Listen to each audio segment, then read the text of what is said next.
జై సద్గురు మహారాజుకు జై. శ్రీ అచలు సిద్ధూరమయ్య స్వాముల వారికి జై.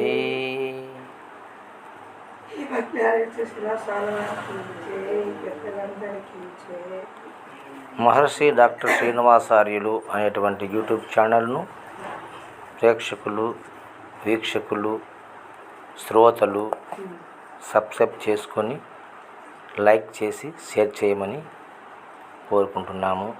దయచేసి మా ఛానల్ను సబ్స్క్రైబ్ చేసుకోండి. ఇప్పుడు శ్రీ శ్రీ అచలు సిద్ధూరమయ్య స్వామి రచించినటువంటి గురుధ్యాన కందార్థముల నుంచి 16వ కందార్థం ఈరోజు చెప్పుకుందాము.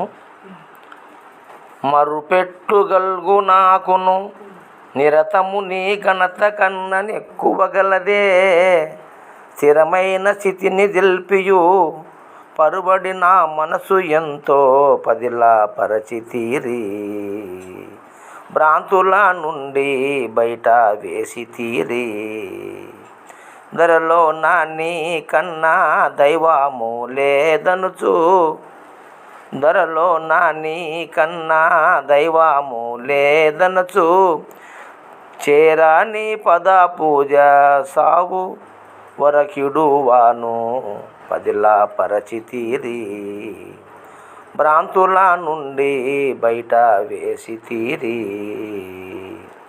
జై సద్గురు మహారాజుకు జై. ఇక్కడ శిష్యుడు చెప్తున్నాడు, అంటే ఈ ఆధ్యాత్మికమైనటువంటి ఒక మార్గంలో దేవుణ్ణి తెలుసుకోవాలని, తానెవరో తెలుసుకోవాలని ఈ మానవుడు అనేక ప్రయత్నాలు చేసి ఎందరో గురువును ఆశ్రయించి శ్రమపడి చిట్ట చివరికి నిజ గురువుని, అంటే సత్యము తెలిపే గురువుని చేరినడు. అప్పుడు ఆ గురుదేవుడు అతని సర్వ సమస్యలను రహితము చేసి, నాయన ఇన్నాళ్ళు పడిన కష్టాలు చాలు, ఇక నువ్వు శాస్త్రాల మీద మోజు పెట్టుకోకు, ఆ శాస్త్రాలలో ఏమో ఉందని శోధించకు, ఏ పుట్టలో ఏ పాము ఉందని నానాక గురువుల కాడికి పోయి నానాక అగసాట్లు పడగాకు. ఈ లోకంలో గురువులందరూ కూడా ఏదో ఒకటి నీ నెత్తిన పెట్టేవాళ్ళే కానీ దింపేవాళ్ళు లేరు. నీ ముందు నీ నెత్తినప్పుడే నువ్వు ఎన్నో పెట్టుకొని మోసి గురువు కాడికి పోతుంటే ఆ గురువు అవి దింపడం మానేసి ఏదో నాది ఒకటి పెట్టుకోరా, ఇన్ని పెట్టుకునేవు అని తనదాన్ని నెత్తినేస్తున్నాడు. ముందుయే నీకు సంశయం తీరలే, మళ్ళీ కొత్తది ఒకటి ఈ గురువు పెట్టినాడు. మరి ఈ సంశయం తీరలేక నువ్వు ఇబ్బంది పడుతూ అలాగే గురువులను తిరిగి తిరిగి తిరిగి తిరిగి 100 బరువులు నెత్తిన పెట్టుకోండావట. చిట్ట చివరికి ఏ జన్మ పుణ్యఫలమో ఈనాడు నా దగ్గరకు వచ్చినావు, నేను సత్యమైన మార్గాన్ని చెప్తానని చెప్పేసి ఆ గురువు అతనిలో ఉన్నటువంటి ఆ బరువునంతా తీసేసి నిజదైవ తత్వాన్ని, సత్య దర్శనాన్ని, తానెవరు, ఈ సృష్టి ఏంది, నేను ఎక్కడి నుంచి వచ్చినా ఎక్కడికి పోతుండా, మరి సృష్టి రహస్యమేం అనేటువంటి విషయాన్ని సంపూర్ణంగా తెలియజేసి స్థిమితపడిచినటువంటి ఆ శిష్యుడు శాంత స్వరూపుడై, సంశయరహితుడై, జీవన్ముక్తుడై, మరి నిర్మలపడినటువంటి ఆ శిష్యుడు చెప్తున్నాడు, మరుపెట్లుగలుగు నాకును, గురుదేవా నేను ఎట్లా మర్చిపోతాను, నేను మరుపెట్లగలుగు నాకును నిరతము నీ ఘనత కన్నా ఎక్కువగలదే. అయ్యా నీ గంట కన్నా మించిన ఘనత నాకేముందయ్యా, ఇంకా ఎట్లా మర్చిపోతున్నాయా నేను ఒక ఉదాహరణ చెప్తా. ఈ మధ్యకాలంలో భాష అనే ఒక ముస్లిమ్స్ అతను నోరంతా పగిలిపోయి సంవత్సర కాలం అయిందంట ఆ జబ్బు పోక. ఆయన తిరగని ఆసుపత్రులు లేదు, తినని మాత్రలు లేవు. పొద్దుటూరే కాకుండా కర్నూలు, కడప, తిరుపతి అంతగా తిన్నా ఆయన నోరు మంట ఎవరు తగ్గింది. నీకు రక్తం తక్కువ ఉంది కొంతమంది, నీకు విటమిన్స్ లోపం అని కొంతమంది, ఇది క్యాన్సర్ అని కొంతమంది, ఇలా అనేక రకాలుగా అనేక భ్రమలు భ్రాంతులు పెట్టి అనేక మందులు తిని తిని తిని మందులంటేనే విసుగెత్తింది, డాక్టర్లు అంటేనే భయం ఎత్తుకుంది. అటు చేస్తూ ఉంటే అతను టీ మాస్టర్గా పనిచేస్తాడు. ఆ టీ మాస్టర్ కుట్టు యజమానురాలు నా పేషెంట్ డాక్టర్గా నా దగ్గరకు వస్తారు. ఆ అమ్మతో ఒకరోజు చెప్పుకుంటే బాధ, నేను ఎక్కడికన్నా హైదరాబాద్ కన్నా పోతానమ్మా చూపించుకుంటా, అందరూ కొంతమంది క్యాన్సర్ అంటున్నారు, ఇట్లా అంటే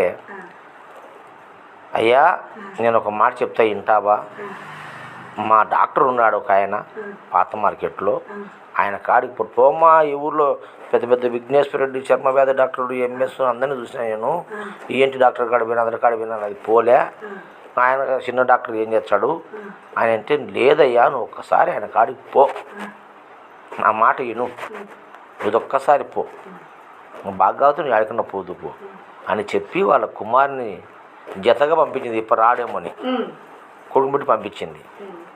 ఆయన వచ్చి చూస్తానే నాకు 25 ఏళ్ళ నుంచి తెలుసు ఆయన. ఈయన్నే మన బాలాజీ పార్క్ కాడ మున్సిపల్ పార్క్ కాడ చెట్టు కింద బండి పెట్టి టీ అంగడి పెట్టుకున్నాడు. ఆయన దగ్గర మేము వాకింగ్ పోయి టీ తాగుతాను నేను. ఈ సారు మా సారే, నాకెందుకు తెలియదు, 20 ఏళ్ళ ముందు తెలుసు నాకు ఈ సారు. మరి సార్ నీ కాడికి పిలిచేసినారు ఇల్లు, నువ్వు బాగా చేస్తావా బాగా చేయ, ఒక మాట చెప్పు నాకు, బాగా చేద్దంటే మందులే లేకపోతే వద్దు ఇయ్యొద్దు అన్నాడు. ఒరే నాయన వచ్చినావు కూర్చున్నావు, నేను చూడలే పెట్టలే, నువ్వు అప్పుడే బాగా అయితే ట్రీట్మెంట్ చేయి, లేకపోతే లేదంటే నేను ఎట్లా చేసేది, నీ రోగాన్ని పరిశీలన చేయాలి కదా, అది నాతో అవుతుందో కాదో నేను చూడాలి కదా అని నోటు తెలిసి చూపించినాడు. చూడు సార్, మంచిలు తాగిన మంటే అంట, అట్లా ఉంది నా పరిస్థితి, మజ్జిగ బువ్వ తప్ప ఏమి తినలేను, ఇది కనుక నువ్వు బాధ్యత స్వామి, నీ ఫోటో నేను పెట్టుకొని పూజ చేస్తాను అని అంటే నేనేం మాట్లాడలే. నాకు అర్థమైంది కేసు అది, భాష నేను మందులు ఇస్తా వాడు తగ్గుతుంది. ఎన్ని రోజులు తగ్గుతుంది? అరే ఆ సంవత్సరం నుంచి నువ్వు బాధపడుతుండవే, మళ్ళీ ఎన్ని రోజులు తగ్గుతుందంటావు అంటే ఒక 10 రోజుల కన్నా తగ్గుతుంది ఆయన. సరే తగ్గొచ్చులే, నేను ముందు మాటని చెప్పాలా, తగ్గొచ్చులే 10 రోజుల్లో, మందు తెచ్చి వస్తా వాడుకో అని 3 రకాల మందు ఇచ్చి, ఒకటి ఆయుర్వేదంలో పౌడర్ ఇచ్చిన, ఇది తేనెలో రంగలించుకొని నాపుకోనైనా ఈ 3 మాత్రలు పొద్దున రాత్రి మింగు అని చెప్పిన. వాడు మాత్ర తీసుకొని పోతాండి గేట్ కాడ, సార్ 2 రోజులు తగ్గుతుందే, ఏదైనా 14 రుణాలకు వచ్చినావా, తగ్గుతుంది పోనీ, ఖచ్చితంగా 2 రోజులు తగ్గింది దానికి. 3 రోజులు వచ్చినాడు, సార్ దేవుడు సార్ నువ్వు నా బాధను సల్లార్చినావు, కడుపు నిండా బుద్ధి నేను అని ఆయన 2 నాలుగు ఒకసారి నా కాడికి వచ్చాడు. ఇంటికి పోతాండి నా కాడికి వచ్చి, నిన్ను నేను మర్చిపోలేను సార్, నా జీవితంలో నిన్ను మర్చిపోను. ఎందుకు? వానికి బాధ సల్లారింది. అట్లనే ఈ శిష్యునికి ఈ ఆధ్యాత్మిక పరితాపం సల్లారింది కాబట్టి చెప్తున్నాడు, మరుపెట్లగలుగు నాకును నిరతము నీ గణత కన్నా నిరతం, నిన్ను బోడుకుని నీ గణతం చెప్పుడు, ఎవరు గణత చెప్పుకోవాలి నేను, అవునా కదా? నా బాధను సల్లార్చినవు తండ్రి నువ్వు, ఇంక నీకన్నా నాకేం కావాలా? స్థిరమైన స్థితిని తెలిపి నన్ను స్థిరపరిచినావు, నా మనసు పరిపరి విధాలుగా పాకులాడకుండా చేసినావు, పారకుండా నాకు స్థిరం చేసినావు, నిలకడైంది, స్థిరమైన స్థితిని తెలిపినావు. పరువడి నా మనసు ఎంతో పదిలా పరచితీరి, పరువడి నా అంటే నా పరిగెత్తే నా మనసును మీరు 10ల పరిస్తున్నారయ్యా, స్థిరం చేసినయ్యా, భ్రాంతుల నుండి బయట వేసి తీరి.